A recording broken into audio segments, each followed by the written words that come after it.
This is Matthew, host of the Superhero Ethics Podcast, and I've got an ethical question for you. If I'm trying to help you not listen to ads, is it ethical for me to do an ad to help you do that? If you go to our website, theethicalpanda.com, and just click on the join button, for $5 a month, $55 a year, you get to hear all of our episodes without ads. Was I ethical in doing this? Let me know.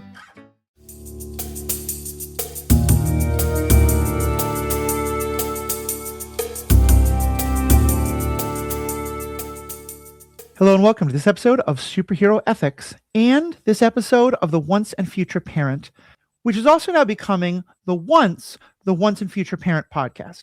For those who are a little confused, don't worry. I will explain and we'll get to superheroes and daddy issues in just a moment. Myself, Matthew, along with two awesome co-hosts, Mandy Kaplan and Pete Wright, have been doing a podcast for the last couple months called the Once and Future Parent, where we discuss parenting issues and my journey and both of their journeys at different parts of the parenting journey. I just said the word journey too much, but don't stop believing. But along the way, we realized it was a lot of work. We were starting to get a little repetitive. We wanted to try and do something in a new direction and realized, among other things, one of the things that had kind of first wanted us to tie together was how often parenthood is discussed in media and the way it comes up and the way that we as parents react to that, and especially how we may have reacted it before becoming parents, or maybe something we watched when we were 6, or maybe something we watched when our kid was 6 hits a lot different than when our kid is 16, whatever it is. And so we were talking about, why don't we just make that kind of a recurring thing on superhero ethics? Because it turns out a lot of superheroes have parents. A lot of superheroes have kids. A lot of supervillains have parents and kids.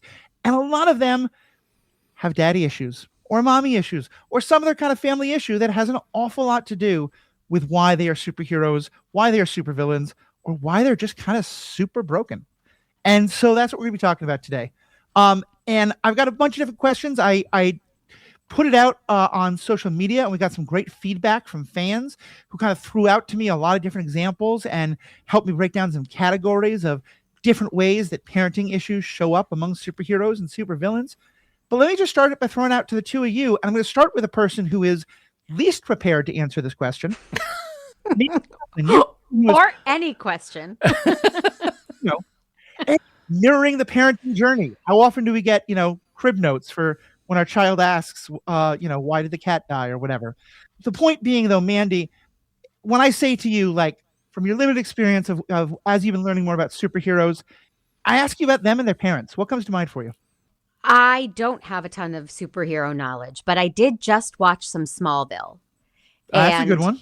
The Kents are so loving, and I watched the pilot. It's watching these two people raise this child with such love and care, and then eventually have to tell him the truth. I like that it's on the opposite side of the spectrum are the Luthors, and there's some effed up stuff going on over there with daddy issues galore. So It's nice to see them both in stark contrast in the same story, in the same universe. Yeah. Yeah, and it's a good example. And part of why I think I like that show so much, as well as Superman and Lois, which was a show that came much, much later, but really is in many ways a sequel to Smallville. In that one, Superman and Lois are the parents of two teenagers. And honestly, putting aside all the superhero stuff, it has some of the highest emotional intelligence in terms of relationships with family and romantic partners and everything that I've ever seen in my life. So wow, strong recommendation for that. But in that regard of showing a superhero and his parents, that's kind of an exception. Pete, as someone who's been looking a lot at superheroes, tell me about why do you think it is that almost never do we have a superhero who just has a decent relationship with their parents? Well, I think that's because there are no lessons to be learned in decent relationships, right? When you think about broken relationships, parental relationships, they're usually shorthand for three things, right? One, legacy pressure, right? Mm-hmm. Who am I compared to you, Dad, right? Figuring out what legacy means. Attachment injury, right? Will you choose me? Right. And moral formation, what rules are you giving me as your child, and will they survive my contact with the world? That is such a Smallville trope, right? That is the lesson in Smallville is the rules you give me, Pa Kent, will they survive when I take them to high school, Will they survive when I take them to college, to the Daily Planet? I think the genre has to externalize those three elements into capes and fights and masks and world-ending stakes, because it's really actually a disguise for family systems therapy with punching, right? Yeah. Like it has to hide some of those things so that you get the lesson through the back door. Which is what I think makes them so interesting. How many times can you tell one of those three stories and make it continually compelling over years and years and property after property? Mm-hmm. Yeah, I think there are a couple more stories, most specifically my parents died due to blank, and so I must get revenge, or I must do them honor, or I must, free them, or things like that. That's attachment injury if I've ever heard it, right? Okay, I am now that's fair. unattached. Yeah, I'm that's looking fair. at you, Elsa. Yeah, right? Yeah. Well, why was Anna so well adjusted? It's a mystery. I don't know. Maybe they'll answer that in number 4. Well, you let me know, Pete. Could be. But yeah, it's something that, because Smallville is fun, but for most of the Superman canon, he is presented as an orphan. He is certainly raised by the Kents, but he does not interact with the Kents much. And I would even say actually that Superman is kind of the exception, because then you look at people like Batman and his parents are gone, and that's a fun that is a formational part of his story. You look at Spider-Man and he has his Aunt May, and his Uncle Ben generally dies early in the story as a formational part of his story, and Aunt May is there, but his parents are gone. There's so many heroes where it feels like either they don't have a relationship with their parents, or their parents are the bad guys that they're working against, or their parents are gone because their fathers put them in jail, because someone put their father in jail and they have to free them.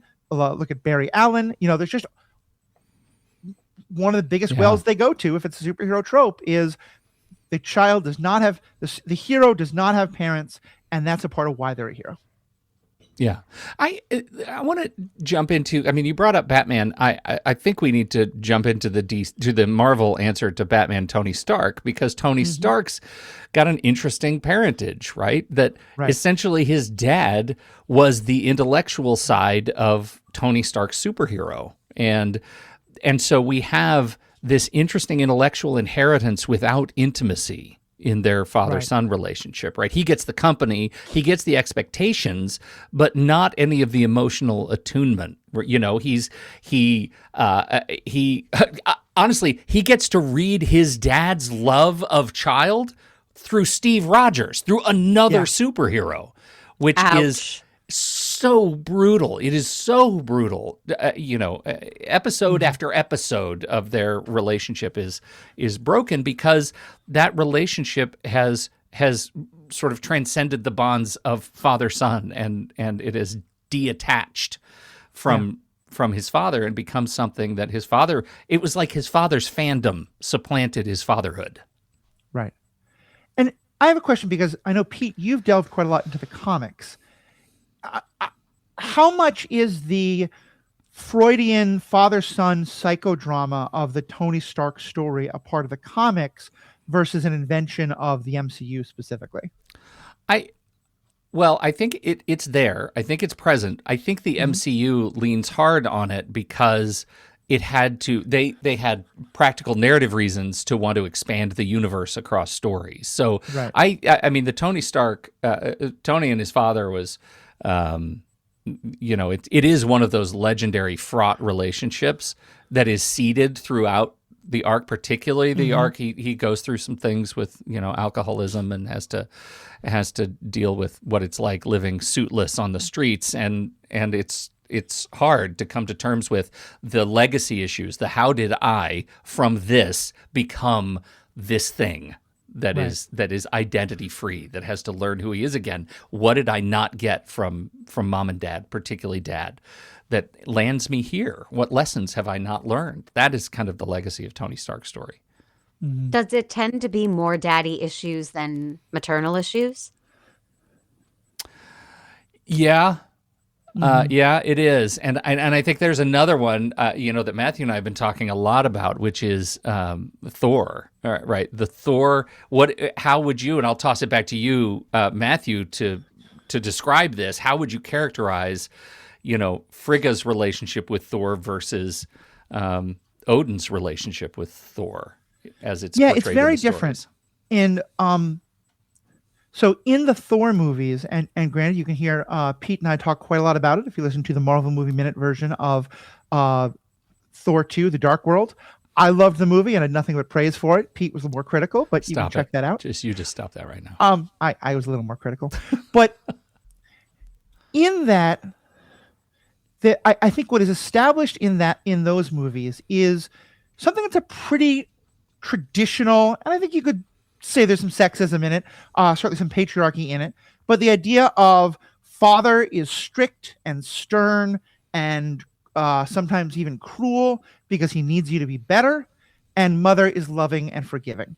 And, not in my house. Well, I like that too. The Tony Stark version, though, and I think this is I think it is fair to do it this way because it is what is in Tony's memory. But often this trope is presented, I think, in a very sexist way. For Tony Stark, his mother barely exists. Because I think for Tony Stark, his mother loved him and took care of him and was good to him. And he just kind of takes that for granted. And her death is incredibly meaningful for him and incredibly hurtful for him. But he knew he had her love. And so she doesn't matter. He didn't know he had his father's love, and he's forever chasing his father's love. And as you said, he spent most of his, and as Pete said, he spent most of his childhood hearing how great Captain America was, Steve Rogers was. And then when he's finally an adult, when he's finally become Iron Man, when he's finally come into himself as a hero, and maybe even though his father is long dead, maybe his father would think good of him now. Guess what? Steve Rogers is no longer a myth, but is a living reality now. And he has to go through all that again. So yeah, I think it's a really great question. And I think it is very significant in ways that are problematic, but I think are very important for the story, that Tony's parental issues are entirely about his father. And his mother is a loving, comforting, like, I think he loved her. I think he misses her, but I think because there's nothing unresolved with her, all he ever thinks about is what's unresolved. And that's in the same way that he kind of takes the romantic people in his life or his best friends in his life for granted, because he's always having to chase the person who doesn't love him. That's human nature. Yeah. Unfortunately. I think so. And I think so many of these comic relationships were less complex than we're getting with the sort of modern retelling of these stories. And so there was a natural black and white sort of binary experience with each parent. So there was a complex and sort of catastrophic relationship with dad. Then mom better be the salve to that relationship. Mom better be the one to say, "Oh, he's just confused, son. Don't worry about it. He'll come around." And so that ends up sort of softening the legacy pressure, those sorts of events. It also sets up the dynamic of, I don't want to become my parent, which is a major thematic element in so many of these properties. I mean, I don't want to become my father, Luke and Vader. I don't want to become my father, Gamora and Nebula and Thanos. I don't want to become my father, Jackson Hyde and Black Manta. Like, you just go on and on and on. Like, there is the, will I live up to the legacy of my parent? And there's also, I hope to God I don't live up to the legacy of my parent, because it's lousy. I mean, Mandy, you bring up Smallville again. Isn't that the drama that we get with the Luthor family when you have young Lex trying to break free episode after episode of the legacy of the Luthor name of his father? And does he? Oh, we'll never know. So. Well, and one thing in particular I love about the Smallville thing is that for Lex, that battle is not just internal. He moves to a whole new city and he wants to go out on his own and be away from his father. And eventually his father follows him, to be sure. But even before that, He's trying to say, I'm not my father. I'm going to be totally different. I'm going to use my money in a fundamentally different way. Mhm. And most of the people involved, including Mr. Kent, Clark's father, don't believe him and treat him with the disdain and the rejection and the fear and the lack of trust because he's a Luthor. And I think that also becomes a really important thing is when, there's so many great stories about like, can you escape the shadow of your father or your mother to not be the terrible person they were? But Smallville adds what if no one lets you?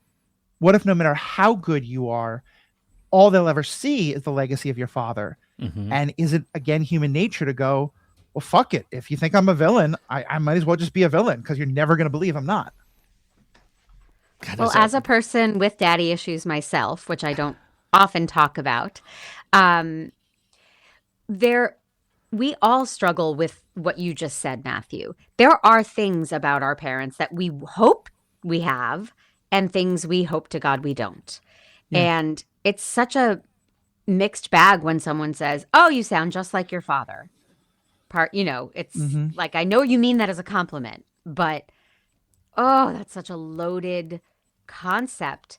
And anyone who devotes their life to fighting evil and crime and, ridding the world of evil like these superheroes, it's such a complex line to walk. And, how does Lex take his father's creativity and savvy and all of these wonderful things that his father had, but not use them for evil?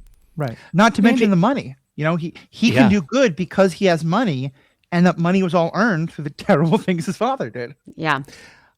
Mandy, when you think about because you opened the door to daddy issues, I gotta ask, how do you find the echoes of your relationship with your dad that you undoubtedly carry with you every day? How do you find that motivates you as a parent yourself? How does that impact the decisions you make? Oh, it impacted me before I was actually a parent, but as a parent as well. On a very specific granular level, my dad was very funny, but often at the expense of others. That's how he got laughs by, I'll make fun of Matthew and Pete will laugh hard. Yeah. And then I'm a big winner because I made the joke. Right. And I can give people a hard time in a loving way, I think, but I don't use other people as my fodder for entertainment. And I got the brunt of it as his kid. He would just mock me and everyone would think that was hilarious. So I don't do that to my son. We can tease each other. We can, joke. But that's one thing that I eliminated back in high school. A friend said, "God, you make fun of me a lot." And I realized, I just put on the dad glove and started boxing with it. Yeah. Yes. So I've thrown out those gloves since sophomore year of high school. And I try really hard not to, because believe me, I see jokes everywhere. Yeah. And I could get that laugh if I wanted, but not at someone's expense. Yeah. It's like you can see the rake on the sidewalk and you see somebody walking towards it. Do you wait just so you get the joke, or do you help move the rake? Right. And I think that's such an interesting thing because, so many of these comic relationships, it's not as if they're not, I don't think anybody is really out thinking, how can I teach the world about better parenting and the mistakes not to make as a parent by writing this comic storyline? I deeply don't think that is an accurate sort of ideology. I'm going to say Lois and Clark is very much the exception, but it's the exception that proves the rule. So go on. Okay. But I do think that they are calling out the relationships that are full of struggle, and being able to see yourself in the sort of comic story mirror is the thing that does let you see those things. So you look at like Bruce Wayne and Thomas Wayne. This is one of the great father-son relationships that sort of doesn't exist, because the origin story is that Thomas Wayne is shot when Bruce is a child, and Bruce bears witness to that. That dead parent story becomes scripture. And that it's no longer really about Bruce living up to Thomas, his dad. It becomes his effort to try to resurrect meaning in a relationship that never existed.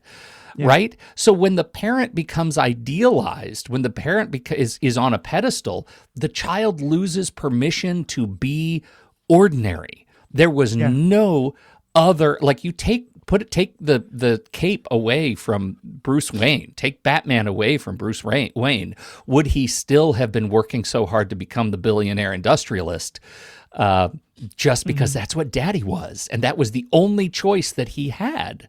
Well, it's also all an effort to make Dad proud, because Yeah. Dad can't say, I'm proud of you. Right. So There is he's no gone. voice for So that. So everything you do is just motivated by that Yeah. desperate need. Oh, poor Bruce Wayne. Poor Bruce Wayne. Well, Bruce Wayne. So he also loses the salve of his mother, right? He also loses her ability at the same time. So we do get this other angle, which a number of the superheroes deal with, which is the mentor parent, and that in Bruce Wayne's story is Alfred. Right. But we get it in. I'm sorry, Matthew. I'm steamrolling. Go ahead. No, it's fine. There's two things I want to say though with Bruce. One is that I think, like with Tony Stark, it's almost always about Thomas Wayne's legacy. And I think that if you went and looked at all the times Martha Wayne has appeared on screen, the majority of them is the shot of her pearls falling apart. Yes. We Again just get and so again much and again. less of her. But also I was going to say, in many ways, I think the Batman story is so perfect to explore, because not only is it that the father is the ideal, as you were just saying, Mandy, that he has to live up to on the pedestal and all that, but also a lot of the stories are him deciding, I want to learn what's behind, I want to learn what his real legacy is, or him being forced to. And some of the things I think differentiate different Batman stories, and because none of them are true, they all can be told, is the different things he learns. And so sometimes the story is Alfred telling him about what a great man Thomas Wayne was, and him needing to live up to that. And like Batman the Animated Series, I think, does that really well.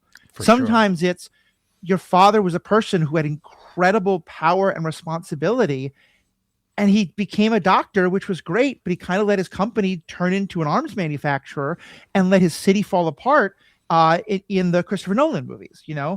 And Batman is almost kind of the perfect cipher, because think about every different kind of legacy that you could have. There's probably a Batman story where that is Thomas Wayne. Yeah, for sure. So sometimes he's the, can I live up to him? Sometimes it's the, can I correct his mistakes? Sometimes it's, can I, be better than him? Sometimes it's your mentor parent telling you you're not living up to him, right? Look at you right now. You're not doing what your father would have done. Alfred says your father would be ashamed of you. Oh my God, forget it. I am tears. Well, and it's interesting that because Matthew came on my podcast, Make Me a Nerd, and had me watch The Penguin, which I had been afraid of. Right, Matthew? That was one of your episodes. Yep. Yeah. I'm not a superhero person. Why would I enjoy this show called The Penguin? Interesting, first of all, that I think it's one of the best things ever made. Yep. And I loved it so much. But it is almost entirely about the parental relationship, between the Penguin and his mother. Yeah. So here we are, adjacent to Batman, looking on the other side. And the first thing we realize is they both had mommy and daddy issues. Fraught relationships. Yeah. Oh, yeah. In talking with Paul Hoppy, who's one of, who's been a regular co-host and guest on this podcast, as well as many others, he's been on Marvel Movie Minute. He pointed out something, which is that two really interesting stories that have been on screen recently to think about are Penguin and Moon Knight. Because in both of them, when they are children, their sibling dies. I think actually in both cases, it's drowning. And early in the show, for both of them, the story that we get is that their parent unfairly blames them for the death of their sibling, and that leads to a lot of their mental trauma and helps them become who they are. More specifically in the case of Moon Knight and the dissociative identity order that he develops. And in Moonlight, I think it's made fairly clear that he was a kid. It's not his fault, but his mother blamed him for it. And again, an understandable but horrible thing for someone. She had nowhere to go with her trauma and her tragedy, but she put it on this defenseless child. So I can both understand her and also be horrified by it. Penguin, where it seems like that's the story until we realize no, he actually did kill his brother. He quite and that, like, yes, the mother is blaming him for that, but with very good reason. And she's also afraid of him because of it. So to me, those two things, if you ever get a chance to watch them in close proximity, it's so interesting how it takes that exact same issue and flips it. I had forgotten that about Moon Knight, but Penguin is kind of unforgettable. I mean, that's our Cain and Abel story, and it's dark. It's dark. Cain and Abel is 8-year-olds going back to their parents. Like that's right. Oh, gruesome. But that gets to another another one of those interesting takes on these relationships. What is it about the parental relationship that allowed these kids to get to this point before they were able to be, properly imprinted with any values whatsoever? I mean, those are some dark nature nurture stories. Yeah. I want to go in a somewhat different direction, and this is going to riff off of Tony Stark, but I think it's true for a lot of other heroes, which is what happens when your parent dies. With some of these characters like Bruce Wayne, it happens but early in the story, but sometimes it happens much later in their story. And this is a tangent, but I promise I'm going to give some context to my understanding of this. I was a pastor for many years. I certainly dealt with a lot of families in grief when I was helping them prepare for a funeral. My first wife was a nurse in nursing homes for most of the time that she and I were together. And so she had a lot of experience of, patients dying and seeing how their parents reacted and stuff like that. And one thing that we both saw, and I've certainly seen confirmed both in literature and from other people I know who've had this experience, is that some of the people who have the hardest time dealing with a death of a parent is a person who has a rocky relationship with their parent. And, there's something unfulfilled, or there's something like they're worried that they never got to tell off their parent, or that they never got to forgive their parent, or the parent never got to forgive them, whatever it is. And that, not always by any means, but that if there are 3 siblings and one of them's like, we need to sue the doctor or the nursing home or the pharmacy or whatever it is, it's probably the one who had the rockiest relationship. I say all that to go to the movie Civil War, because in Civil War, obviously, one of the chief motivating things for Tony Stark is finding out that, forgive me for spoilers for something a while ago, but still could be spoilers, the Winter Soldier killed his parents. And yes, he talks a lot about how you killed my mom because he loved his mom, had an unproblematic relationship. But I think most of why he is so motivated and kind of out of his mind, like not listening to logic, not listening to reason, just I need revenge, is because of this exact same thing. Because it wasn't a healthy relationship with his dad, because it was so traumatic. And in his mind, killing him means that his father will never get a chance to change. His father will never get a chance to say, Tony, I was wrong. You're the good one. You're better than Cap. You're make me proud, whatever it is. And that's why Tony goes so off the handle. It's so interesting as a parenting lesson, because it reminds me of T'Challa too, right? I mean, here's an example. This is one of the rare stories where Black Panther, right? His father was revered, and they had a complicated but loving relationship, right? And there were the trappings of royalty that were most complicated. But the parenting hook for me that you bring up is so interesting, because what we learn is that kids will all eventually audit the values of their parents, and they will probably not first inherit our like joyful stories. They'll inherit our blind spots. And that's terrifying to me as a dad. That's terrifying. I'm sorry, Mandy. I felt like I was going to interrupt you. No, not at all. There's also something, we've all heard the expression pain fades. And when I equate it to when you lose a parent, sometimes the negative fades and you start to only remember the good things and miss the good things. And I think for some of these characters who, when their parents are around, they resent them and they don't want to be anything like them, then the parent dies and it's like a switch is flipped and it's like, well, now all I want is to be like them. And you know, and it's perhaps there's an element of pain fading. Yeah. I hate my dad. Yeah, I know. You really hate your dad. How dare you say anything about my dad, right? Like that's the double standard kicks in Yeah. of longing and legacy. That was a powerful scene, Pete, by the way. Thank you. I did the whole thing and there was so much depth. Yeah. Love it. I felt the backstory. It was great. Yeah, it You was know, all one in thing there. that's been on my mind a lot, particularly today, because I'm talking about it with someone very close to me, is the way that like music can affect how you think about these things, and like whether particular songs that are connected to your relationship, or just because of the theme they're about, or something like that. And I bring this all up because do you guys remember a song from the '80s by kind of a two-hit wonder band called Mike and the Mechanics called "In the The Living Living Years"? Years. Mhm. Yeah. That is one of my father's favorite songs, and also one that is really hits him hard, in part because he had a very fraught relationship with his father that had a real kind of breaking point where his father really betrayed him in some terrible ways.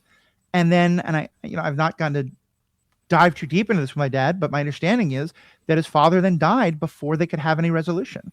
And I have spent, I'm now at a more reconciled position with my father than I have been for most of my life. There's still a lot of tension, and I'm, probably always going to have night terrors when he's coming to visit, because it's just years of abuse do that. But like, we're in a better place.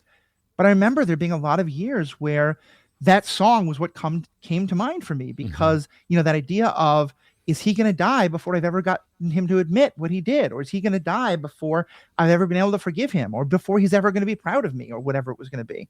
So this kind of goes into a larger thing that I was thinking of as we had this conversation, which is that there are ways in which I think superpowers and superheroes make these particularly interesting stories. But there's also just a fact in, like, none of us can fly. None of us have laser vision. None of us have heat breath or freezing breath, but we all have parents. And in our case, we all have kids. And I think maybe part of why the stories love to tell us this is because it's a way that we can relate to them. We can say, I'm not a billionaire, but I have a fraught relationship with my dad, so I can relate to Tony Stark, or whatever it is. Well, because like capes and superpowers are the metaphor delivery system for I can't or / can be loved as I am. Right. Like I feel like this is it becomes a much more compassionate way to talk about identity, and how parents are try to love the version of the kid that makes them feel the least afraid as parents, and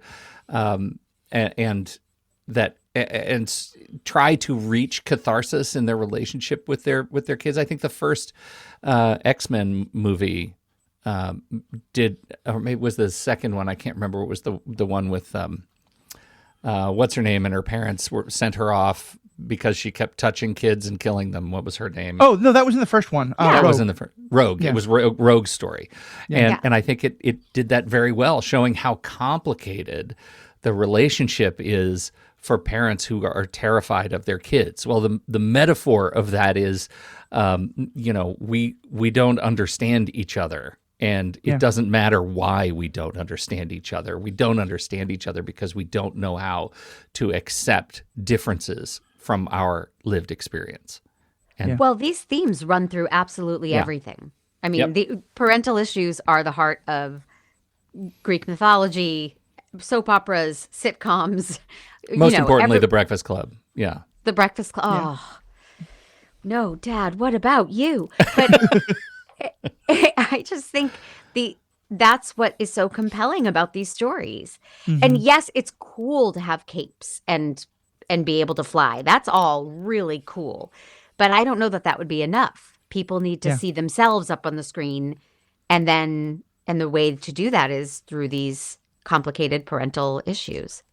What's interesting is I think it's the capes that become the front door for people who otherwise don't think about these relationships in those terms, and it becomes easier to accommodate complex emotional relationship conversations. Absolutely. Yeah. Just because I've been exposed to things like Rogue Story. Right. And on a sitcom, it's the laughs and the Yep. bright lights, and it's putting cheese around the pill to trick the dog into eating the pill. And I think there's something really interesting, especially now calling that's me a happening dog? in terms of superhero media, is that I think there's still people who love the fight scene and love all the pixels and stuff like that, and that's true. But I know I've certainly been in movies where I've been like, can you guys stop fighting and go back to him talking to his mom? Like, that's what I care about, you know? Mm-hmm. But that's also a very you trait. Well, yeah, like I say, I'm not, but it's not just me, I think. And no, certainly not. I'm but gonna I hold think up a as lot an of people are, stop talking to your mom and get back out there and start kicking ass. Yeah. And this is a tangent, but I'm just going to hold it up because it is the thing I want to recommend to everybody in the world. And I'm not going to give any spoilers, but if you've ever been curious to see a story about people with superpowers that is not a superhero story, it is a story about people going through life, in this case, struggling actors who just happen to have superpowers. Watch Wonder Man, because it is everything that I and other people who have been frustrated by why do we always have to have the big fight? Why do we always have to have the pixels? Everything we've been wanting. Mandy, we need do to it on the lob that podcast. grenade. You need to, and I'm telling you volunteering will to do it on the love podcast it. with you. You will absolutely love it. It is. I can't wait. Yeah, the whole thing. All right. And it's one of those things. It's like 8 30-minute episodes. Like it is. Great. It's a double feature movie. You can get through it. It's brilliant. I'm your guest for that. Unless anyone else wants. Other people might join in too, but I'm definitely one of your guests. Wait, Matthew, you're saying unless anyone else. There's no one else here. It's just me, and I have just been shut down. Unless anyone else. But I mean, like, no. It's about people in Hollywood. Yes. I'm not in Hollywood. You might be like, no, my other friend is better for it. You know, whatever. Oh. Anyway, enough. Who played Wonder Man? Maybe I know him and I'll get him. Enough making the vegan sausage. Let's get back to this topic. And because this is not my Star Wars podcast, but if I ever can bring something back to Star Wars, I will bring something back to Star Wars. Let's talk about Luke Skywalker. Because in his story, in the original trilogy, I feel like we get a number of different parts of this, all happening at the same time. We start out with him as the child of the dead father who thinks his father was just a nobody. He then learns that his father was the best pilot that Obi-Wan ever saw, and a cunning warrior and a great friend and a great Jedi. And now he wants to live up to this legacy. And he also wants to avenge himself on Darth Vader, who killed his father. And then he finds out that Darth Vader is his father, and he doesn't want that to be the case. And he finds it is. And now everything he knows about his father is wrong. And then eventually, again, spoilers for something 40 years old, apologies. He's in the place of, he not only has he come to accept that his father is this most evil McEvilson, but that he actually thinks there might be some good in his father, and he's trying to save his father and save the legacy of his father.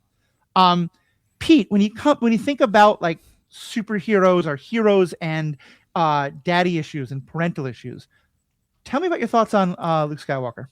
Yeah, it's Luke is it's such a great sort of vessel for all of the major relationship types, and the journey, how it changes so dramatically from movie to movie, right? That first he gets to be obsessed with this hero worship, and then he gets that I've learned that my father failed me as a mentor, and so others have to step in. Other mentor parents get to step in. Who gets to shape who I am in absence of the one person whose responsibility it was to do that, to make me a safe adult.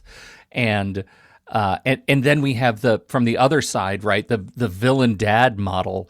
What is the villain dad model of Darth Vader, right? Most of the villain dad models for decades were just like masculinity critiques and veiled like, oh my God, is my son gay stories, and I don't know how to do anything about it, so I guess I'll be a supervillain. Luckily, I think they're more complex than that now, and I think we're getting through it. But the abusive sort of weaponized father figure that is Darth Vader is all about, right, how do I make you live up to who I am in form of power and control and authority, authoritarianism, and not being able to do that. So I think that the delight of the Vader story, as kind of simple as it is, it's actually fairly complex, and it goes both directions because we get Vader with a journey too. And we That's don't what I was going to say. Yeah. No, we do, All right? of what Pete just said, I was going to say that. You just happened to ask Pete first. Okay. He cheated off my paper. Now it's your turn. I don't know. What did I get? Did I miss anything? Did I do it? Did I Did I do it? Did I do it right, Matthew? Oh no, yeah, I thought Mandy was going to jump in there. So I was, No, I don't know a ton about Star Wars, Yeah. but and I guess I never went that deep. To me, Yeah. it was just, oh crap, this evil guy's my dad. yeah, no, that's I didn't. I Yeah. I didn't think about him then trying to save him, or I just haven't seen them in a long time. fair. Yeah, no, that's totally fair. Totally fair. It's not a musical. I mean, it could Yeah. be, but we're not there yet. The line between, and I think another, parenting 101, the line between I'm keeping you safe and I'm keeping you small is very fuzzy. And that's one that I think we get in the Luke Vader story that's sort of that's more nuanced than just we whack each other's with light beams. Now, Luke is, as much as I love that story, yet another example where both of his parents are dead. But in his story, we just never talk about his mother, except his like very brief memories. Him and Leia have very brief memories of her. And of course, obviously, today we've been talking almost exclusively about dads and dad issues. There are mothers, though, in these universes, and there are sometimes mommy issues of various kinds. Pete, you brought up Freya. Talk a little bit more. I kind of sidestepped it because I still wanted to talk more about the Tony Stark of it all. But in your perspective, what is the role of Freya for both the hero of that family and the villain, Thor and Loki? Well, that's a really interesting one because I think we actually do have not just more of an influence on the superhero in question, but also influence on the villain in question because they are, stepbrothers. And the whole idea that Frigga gets to influence by way of her affection the direction of these characters is something we don't see in just about any other of these properties. With Thor, she obviously, I think we get this sense that she takes a back seat to Odin's affection because he is, royal blood, and she has a much more nurturing role in Loki, the adopted, kidnapped son. Mm-hmm. And I think we really do get a sense that she is doing the yeoman's work of trying to develop this guy into something special and unique. And it doesn't always work because the relationship, the family bond is so broken in the Thor family that he does not have the same relationship with Odin, such that Frigga's love is not a salve enough to make him the person that she wants him to be. It's really complicated. I have a question going back to Star Wars, if I may. Sure, go for it. And I know this podcast is not about nerdicating me. I get that. No, totally. But it never occurred to me until right now that Leia is also finding out that Darth Vader is her father, right? Yes. Do they deal with that? Because it feels like it's Luke and Darth. That's the whole story. And is that just patriarchy, or daddy issues are more important for young men? Or like, what's the deal? Why do I not know that Leia also is facing that?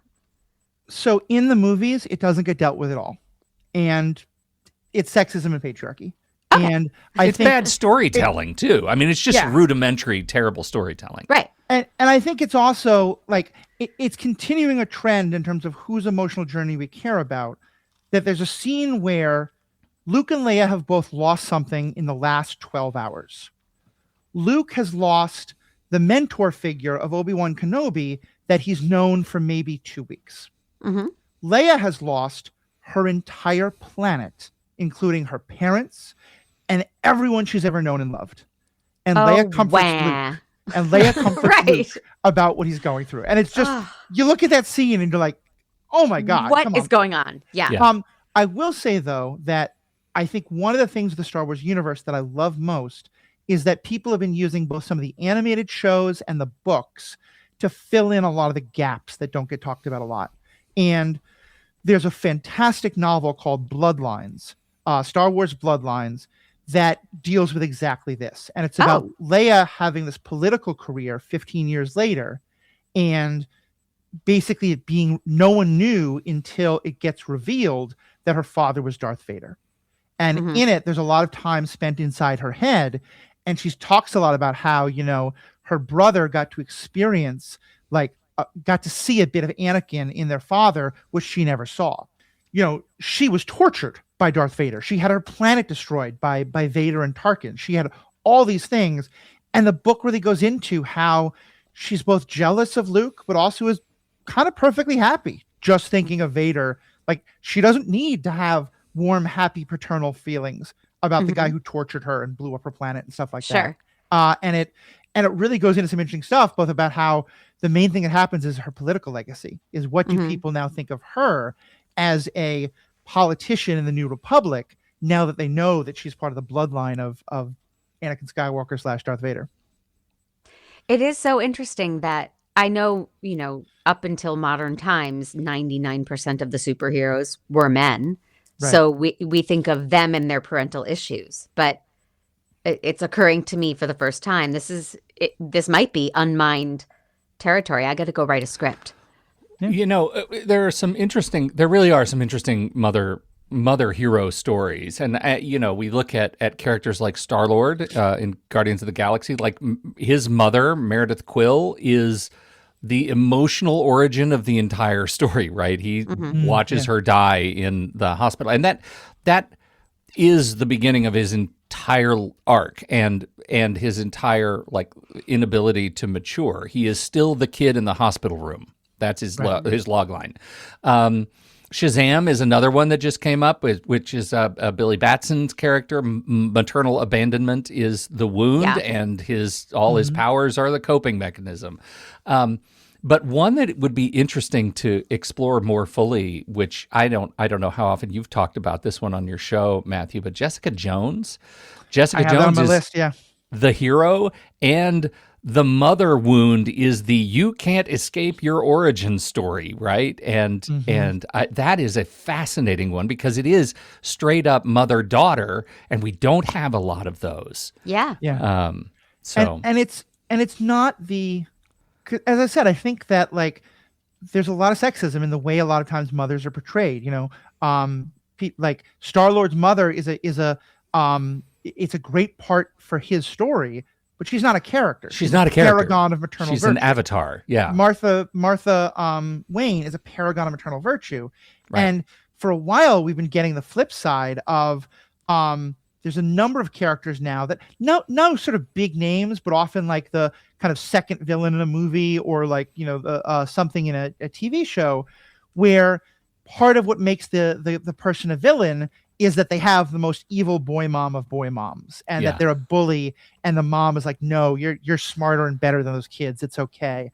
And one of my personal favorites is, and I think in part because it's more complex, but I think it's kind of the same idea, in the Netflix Daredevil show, Wilson Fisk, his origin story is that his father is abusing his mother and he kills his father. Yes. And in what I think is a completely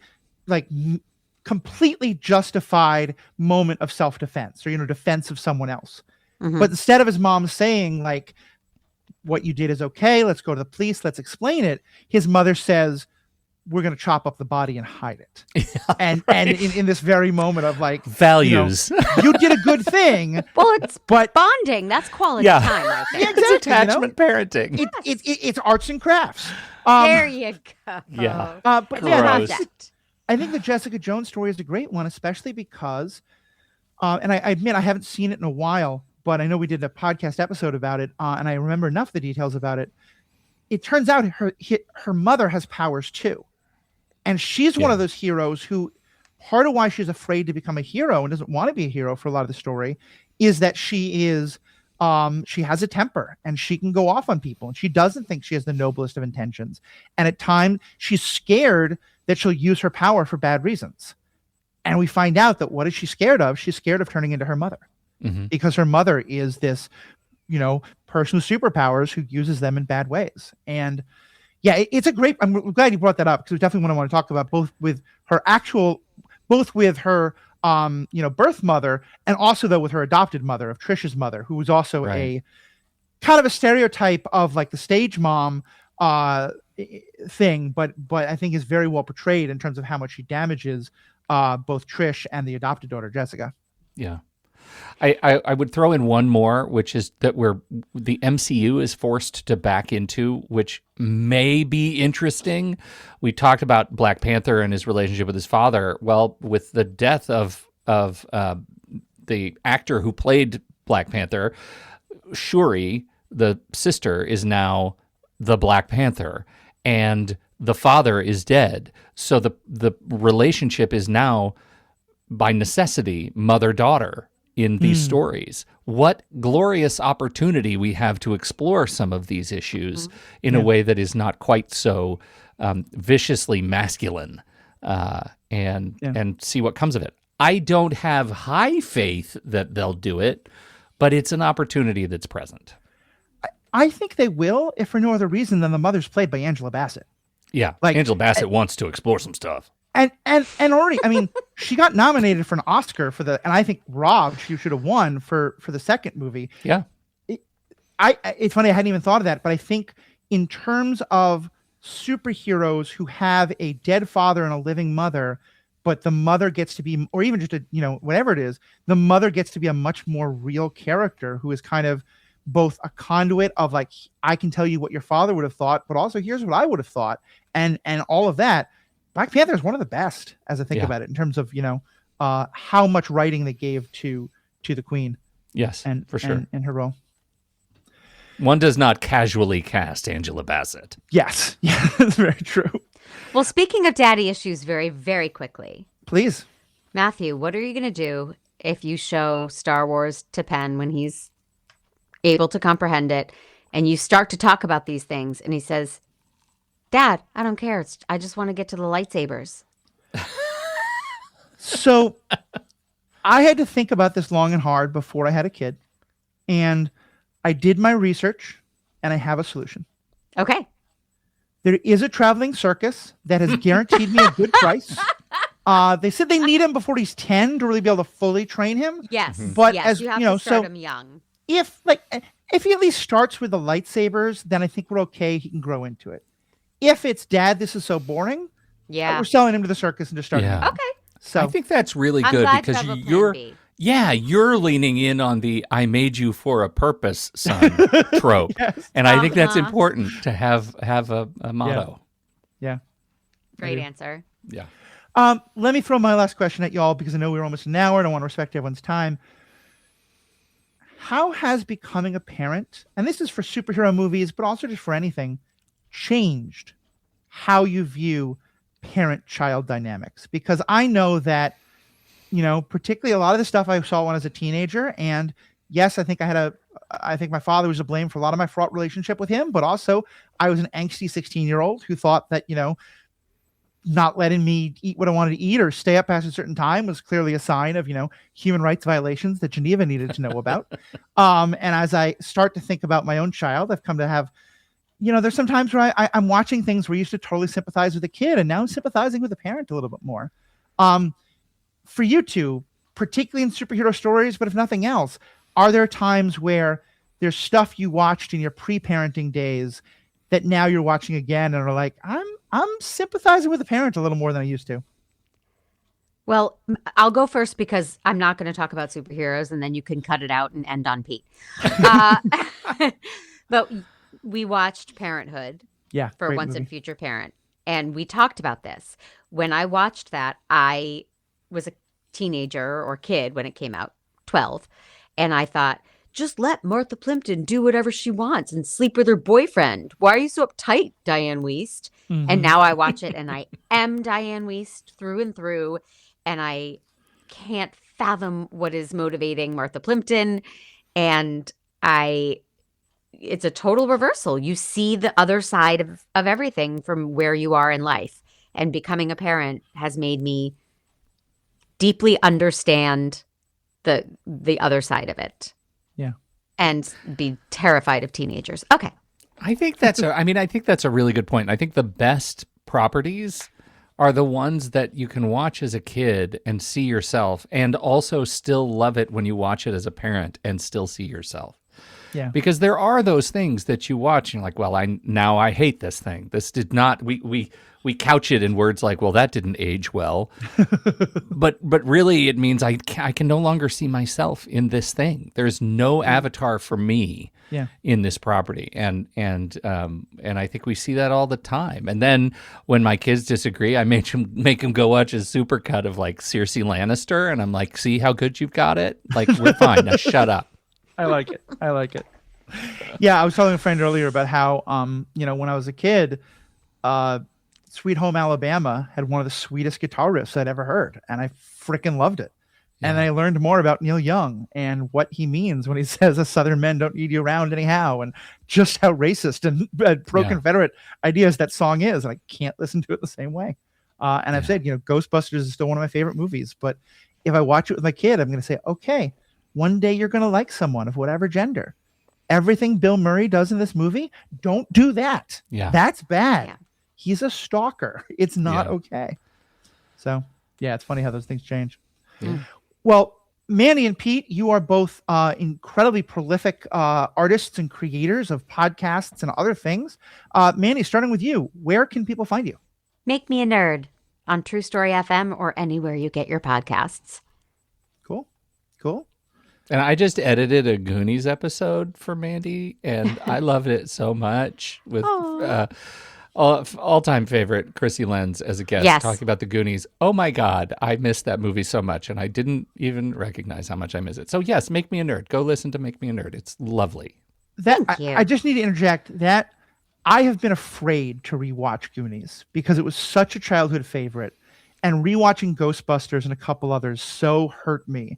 And I've been worried that one didn't age well, but it's okay. It does. Okay. It ages well, and it was medicinal, as I said on my podcast. It was like I needed something to get me out of a bad head space, and I thought Goonies will do it.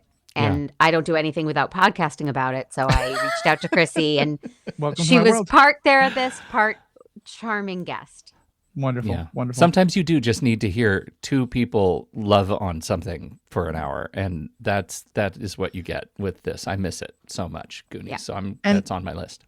Yeah. And Pete, I think you do 1 or 2 or 75 podcasts. I've got some podcasts, True Story FM. I'm involved in some way, shape, or form with all of them. So pick one and you'll find me, truestory.fm. Would love you to visit. Awesome. Well, thank you both so much. This has been a fantastic episode. To our listeners, as always, thank you so much for tuning in. We'd love to hear your thoughts as parents, as kids. Talk to us about what you think of these issues. We're definitely going to have Mandy and Pete back to make this kind of a recurring segment. Let us know what are other issues around superheroes and parenting you'd like us to discuss. So thank you so much. On behalf of myself, Mandy, and Pete, and all the people of the great state of Minnesota, which is currently under federal invasion, fuck ICE.